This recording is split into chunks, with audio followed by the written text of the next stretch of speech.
November মাস শেষ হতে বাকি আরও 5 দিন। এরই মধ্যে ডেঙ্গুতে 88 জন মৃত্যুর খবর দিয়েছে স্বাস্থ্য অধিদপ্তর, যা অক্টোবর মাসের চেয়ে 8 জন বেশি। ডেঙ্গুতে আক্রান্তের হারও বেশি এই মাসে। ঢাকার 2 সিটি কর্তৃপক্ষ জানিয়েছে, ডিসেম্বরে ডেঙ্গুর প্রকোপ কিছুটা কমবে, তবে মশক নিধন এবং সচেতনতা কার্যক্রম চলমান থাকবে। আহমদ অনিকের রিপোর্টে আরও বিস্তারিত।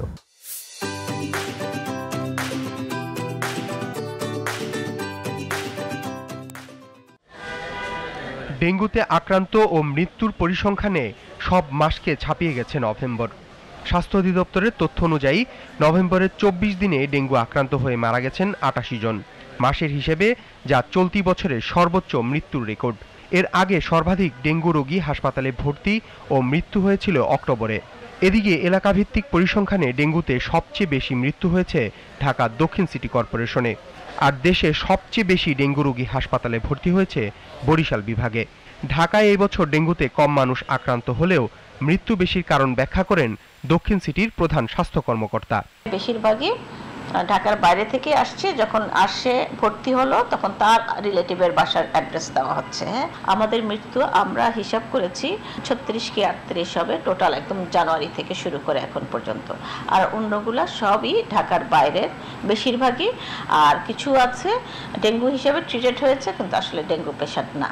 তিনি আরও জানান, বছরব্যাপী থাকবে ডেঙ্গু, তবে ডিসেম্বরে প্রকোপ কিছুটা কমবে। পরিস্থিতি নিয়ন্ত্রণে ঢাকার বাইরেও মশক নিধন কার্যক্রম বাড়ানোর পরামর্শ তার। ঢাকার বাইরে যেটা হচ্ছে নর্মাল যে আমরা মশার ওষুধটা দেই সেটাই হয়তো হচ্ছে না, বা অতটুকু তাদের ফিনান্স নাই বা তাদের রিসোর্স নাই, এই কারণে হচ্ছে না। কিন্তু ওই দিকে যদি একটু বেশি মনোযোগ দেওয়া যায়, তো ওই দিকেও যদি আমাদের মতো একই সমানে করতে হয়তো এই যে ডেঙ্গুর আক্রান্তের হারটা এবং মৃত্যুর হারটা আমরা কমায় নিতে পারতাম।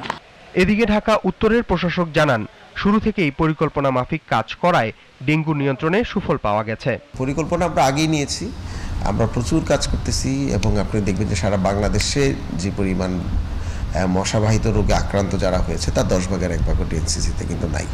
তো সেদিক থেকে সিগনিফিকেন্টলি আমাদের রেজাল্টও আমরা হাতে পেয়েছি। নভেম্বর পরবর্তী সময়ে ডেঙ্গুর প্রকোপ না কমলে বিশেষ অভিযান চালানো হবে বলেও জানান উত্তরের প্রশাসক। আহমদ অনিক, জিটিভি নিউজ, ঢাকা।